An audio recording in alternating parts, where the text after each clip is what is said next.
Thank you. So it's my great pleasure to be here today to introduce our paper, RigRAG, a GraphRAG-inspired approach to agentic cloud infrastructure. My colleague, Dr. Brian Mitchell, is here, one of the co-authors on the paper. And before I get started, I want to say I didn't know there was going to be a U.S. Air Force Academy watch party, but I'm a 10-year U.S. Air Force veteran, so big shout out to you all. Glad to see you here today. So what I'm going to talk about today, first, I'm going to summarize the sort of the state of the state with cloud infrastructure and security problems that they pose. I'll introduce our research and our implementation that we feel improves the state of the state, and I'll review some real-world examples using our LLM agent. And I'm very glad to be following Ashley's presentation because she teed up what an LLM agent is very well and what the value of it is. All right, and then we'll talk about our future work and next steps. Okay, so first let's set the stage a little bit. So the first thing is that the cloud configurations and infrastructure is complex. So this is just a small view into the way that cloud providers represent their infrastructure. So this is an example using AWS, where all of the resources on the left basically have these JSON representations on the right. So cloud providers provide APIs and tools to operate these resources and extract this type of information. But one of the big problems with this configuration is it's designed for deployment and operating the resources. It's not designed to reason about the resources, and it's not designed with understanding referential integrity. So all of these cloud resources have very complex and very nebulous relationships. A security group, for example, in AWS might secure a Lambda or a VM compute instance, but there isn't a schema anywhere that tells us what all those relationships are. So if you consider the fact that there are hundreds of or thousands of resource types at this point, and tens of thousands of types of relationships and associations that can impact the behaviors of the cloud in the runtime. So when you consider the scale of that, it's easy to see that it's very difficult to reason about. So the good thing here is that the data is structured and it's easily accessible through APIs provided by cloud providers. So let's start with that as a concept. So let's talk about, I'm going to talk about our approach, which is what we call RigRAG, and I'm going to talk about how it's different, just briefly, how it's different than GraphRAG and RAG, which are already, widely studied and widely used with LLMs. So let's start with plain RAG. Plain RAG is basically just stuffing data into the LLM context for reasoning. And GraphRAG is what inspired us to do this work. So GraphRAG was introduced by a Microsoft paper. GraphRAG has a completely different purpose than ours. So it's a great concept and a great implementation, but the purpose of GraphRAG was to discover entities and complex relationships in unstructured data. So that's the key difference. So as an example, the classic use case for GraphRAG is identifying communities from social media text. That's kind of the use case that they promoted. So that's a great implementation and it inspired what we did, but our problem with structured data, and especially structured data with understanding the security context and the implications of those security relationships, that's what's very different than GraphRAG. All right, so that led us to RigRAG, which is basically a graph-based approach to build a very rich knowledge graph. And actually, I'll go to the next slide. So we implemented this with a dual pipeline architecture. So one pipeline builds the knowledge graph and using an LLM and using iterative prompting, and the other pipeline is the query pipeline that provides it provides a few things, but mostly just an LLM natural language interface to ask questions and reason about the cloud infrastructure that is in the knowledge graph. So at a high level, an LL pipeline on the left-hand side here ingests that structured data that I spoke about. It builds an enriched knowledge graph. So we used Claude Sonnet 3.5 for the LLM, and we used Neo4j for the knowledge graph database. And I'm going to talk a little bit more about that on the next couple slides. And then on the right-hand side, another LLM pipeline that reasons about the graph structure, but specifically with a focus on security and using an agentic interface. So let's dig into the actual pipeline. So this is pipeline number one. So this is the pipeline that builds the knowledge graph. So on the left-hand side, we have a component. So on the left-hand side, we have a component that scrapes the JSON structures from the cloud provider API.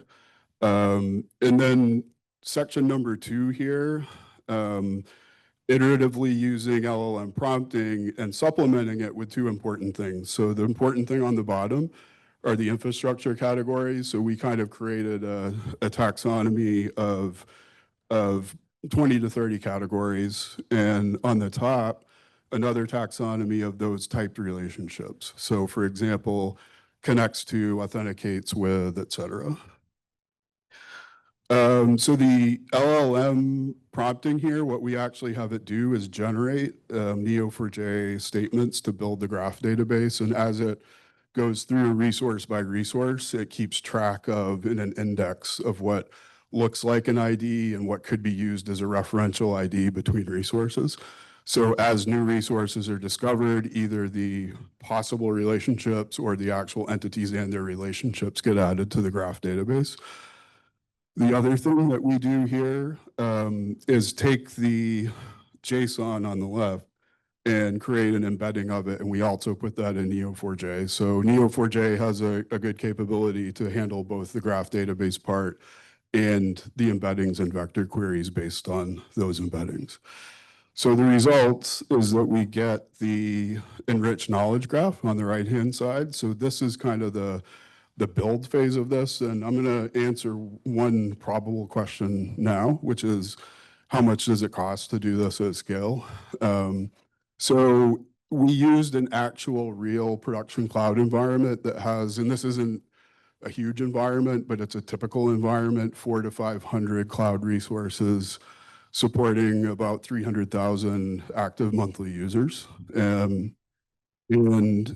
I rebuilt the entire graph probably 50 to 60 times during research, and the cost was under $100 for all the inference for that. So it wasn't too bad. To answer another probable question, how do you handle really large scale and continual change? So as you'll see in the next couple slides, there are a couple modes to this. So one mode is kind of continual oversight. So cloud providers have APIs that trigger events when config changes. So that would be one way to build the knowledge graph and then supplement it with deltas as things change. So the cost could actually be really manageable. Another way that you might do that is hook into deployment pipelines or change management or change events to know, hey, I need to go look at this thing and go update the graph database. Okay. So this is the final part of the knowledge graph. So this is just on the left, a really zoomed out view of a diagram for this real cloud environment. And if we zoom in a little bit, I just want to show one example here of what that looks like. So this is an AWS environment. So The three subnets on the right are subnets that host the serverless Lambda that's up on the upper left, and that Lambda is secured by one of the security groups in the diagram. So let's move on to pipeline number 2 here. So beginning with stage 1, an initial prompt is provided to the LLM. So this could be a user query in interactive mode, and that's mostly what I'm going to focus on today and what we'll show in the examples. The other mode is oversight mode, where you could have a corpus of prompts that maybe you run routinely to look for specific, changes or vulnerabilities or policy violations. So the first step that the LLM takes is creating an embedding query and the whole purpose of this first step, and keep in mind what's happening in number 1's an iterative process. The first goal is to just match some node or some subgraph of the graph based on the user's query. So the LLM's actually generating Neo4j queries to kind of get a part of the graph. And then it takes that part of the graph through a loop and through prompting determines, can I give a meaningful answer to the user's original prompt? If the answer is no, it can iterate through tool calls to continue doing queries and kind of walking the graph and getting more parts of the graph in order to answer the question.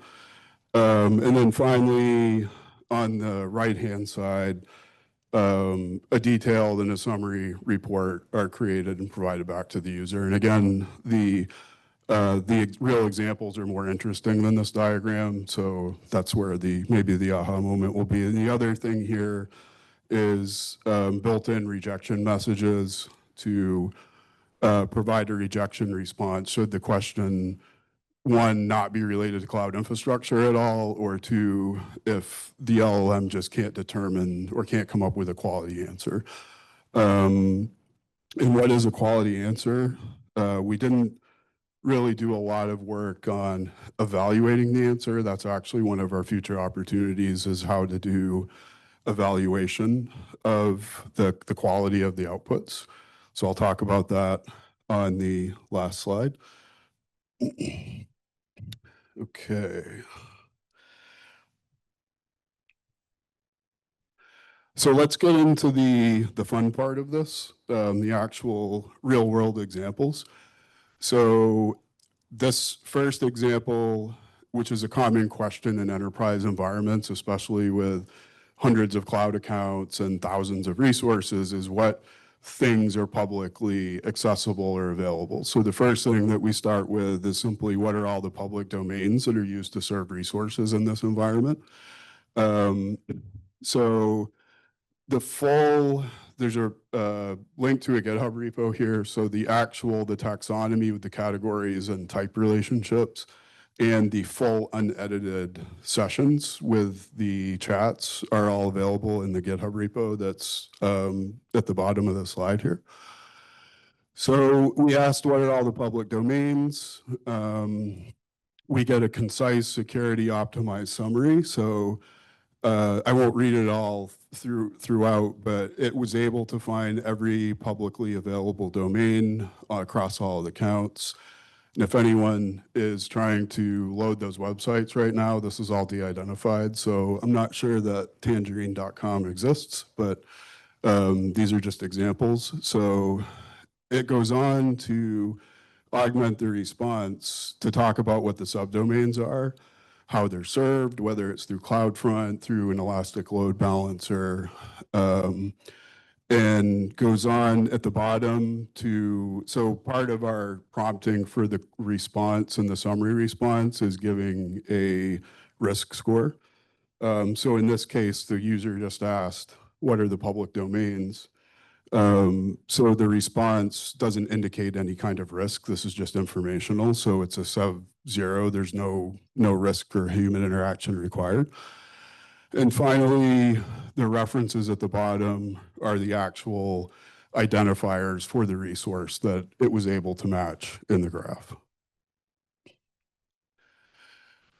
All right, so this next one is a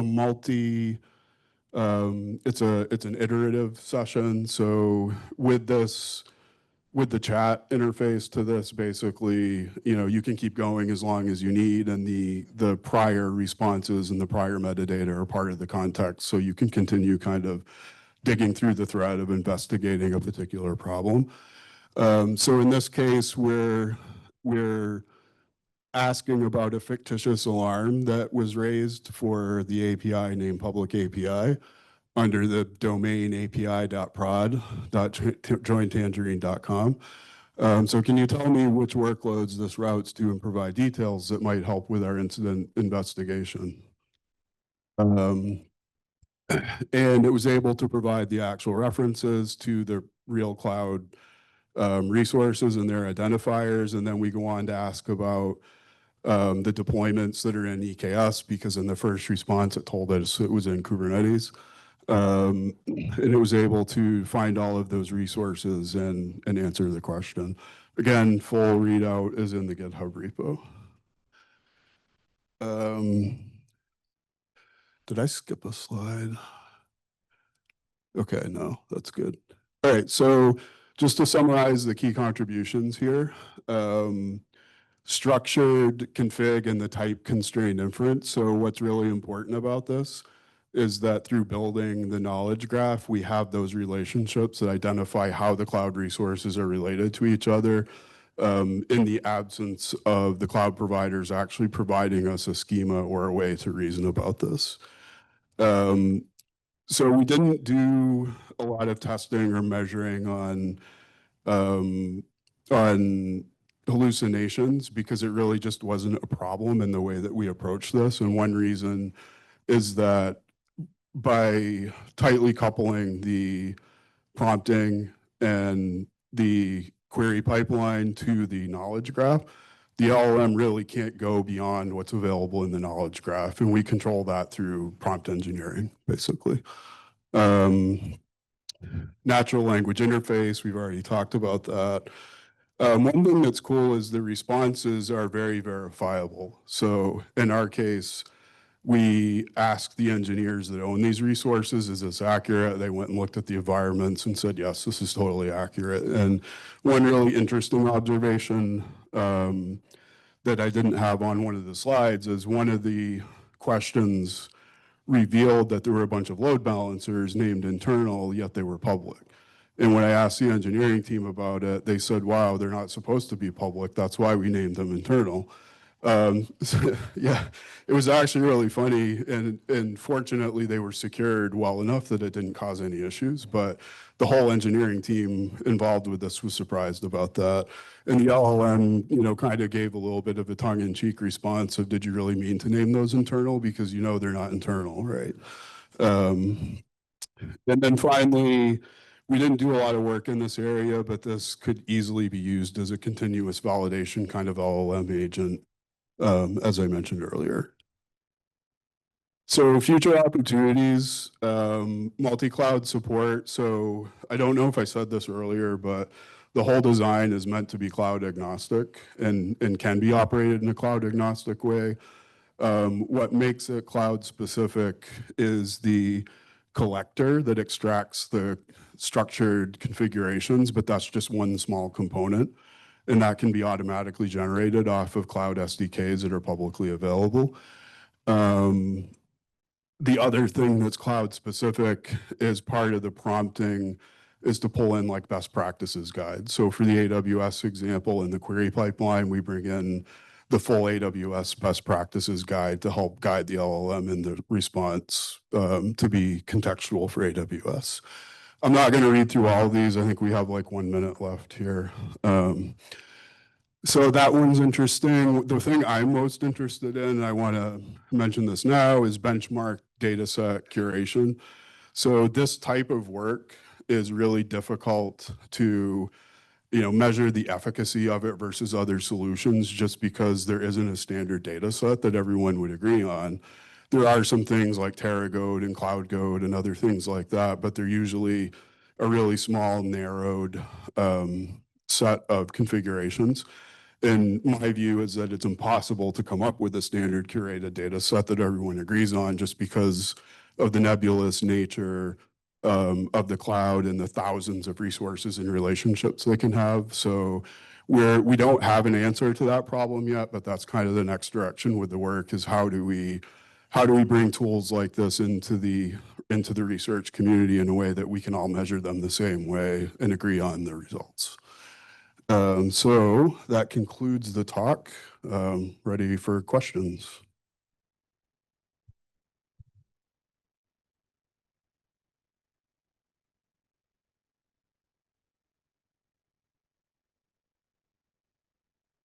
Thank you for the talk. I have two small questions. One is regarding the construction pipeline. As I understand, you have Neo4j, right, that you later can embed into the RAG. Do you need a RAG at all here? Maybe you can build an LLM with tools to query Neo4j at this point. It's more like an architectural question.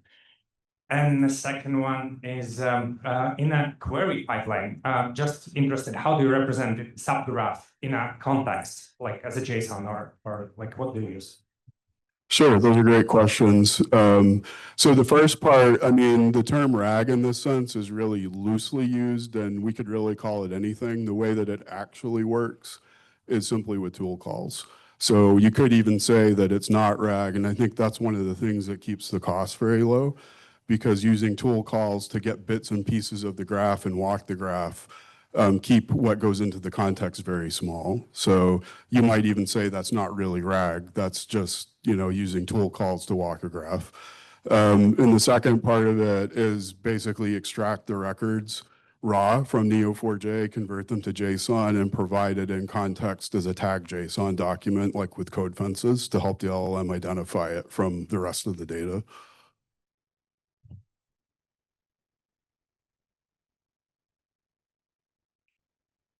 Hi, thank you. I got a question about this embedding query. We use the embedding queries. What exactly item have you embedded in your embedding databases? And how does embedding queries used together with your graph query? Sure. So if we go all the way back to the JSON documents, so these JSON documents, every document, we used OpenAI's embedding API. So we create an embedding of that actual document.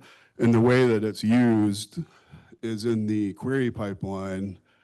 At this point, we take the LLM through prompt engineering, takes the user's prompt and converts it. It uses the categories and the type relationships and converts it into kind of a keyword vector that then we use to match those documents. So if you ask generally about public load balancers, it'll use some keywords to try to match those JSON documents that have public load balancers. So it's a little bit, that takes a bit of fine tuning on the prompt engineering, because if the prompt is very general, that vector query could match a lot of stuff. So we just have to go with, take the top end matches with cosine similarity, pull those in, and then start walking the graph from there.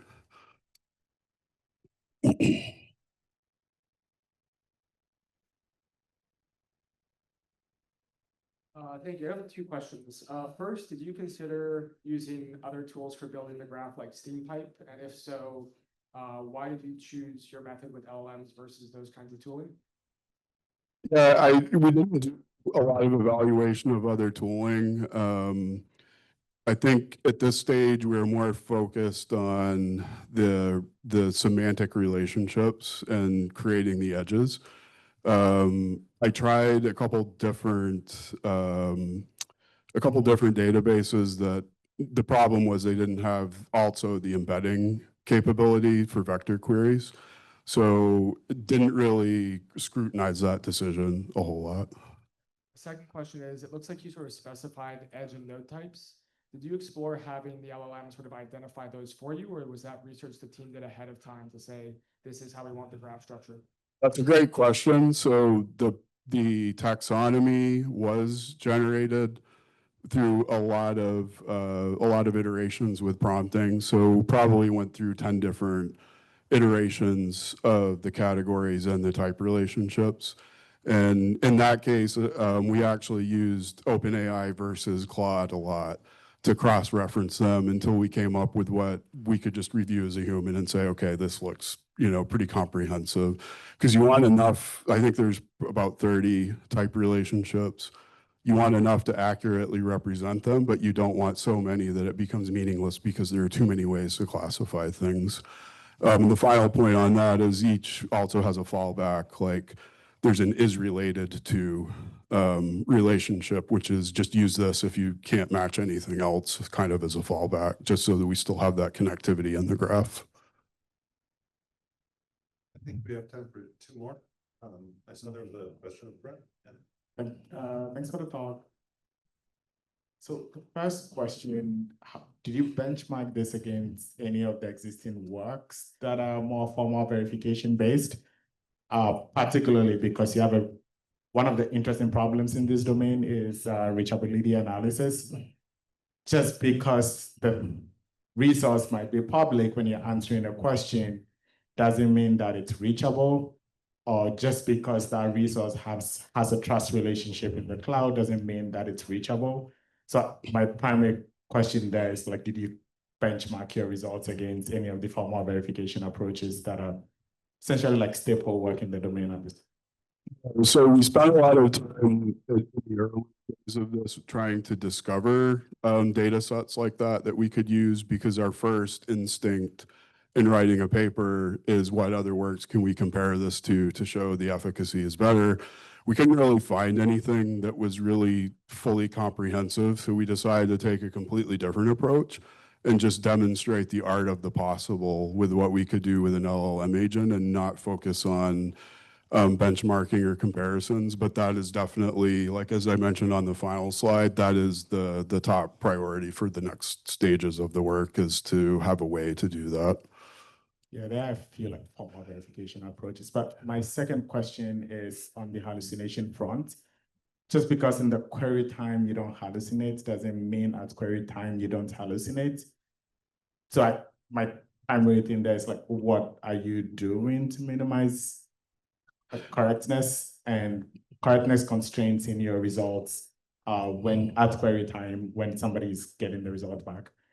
Yeah, so that's also going to fall under the future work, but the key idea there is, the good thing with it being structured data and being accessed through standard APIs is that we could use another LLM pipeline with API calls as tool calls to validate the results. So that's one possibility. To me, is probably the strongest direction that we could go with that. Cool. Yeah, one more question. Unless there aren't any. All right, well, thank you. Round of applause. Thank you. Yeah, they're all handed out to next.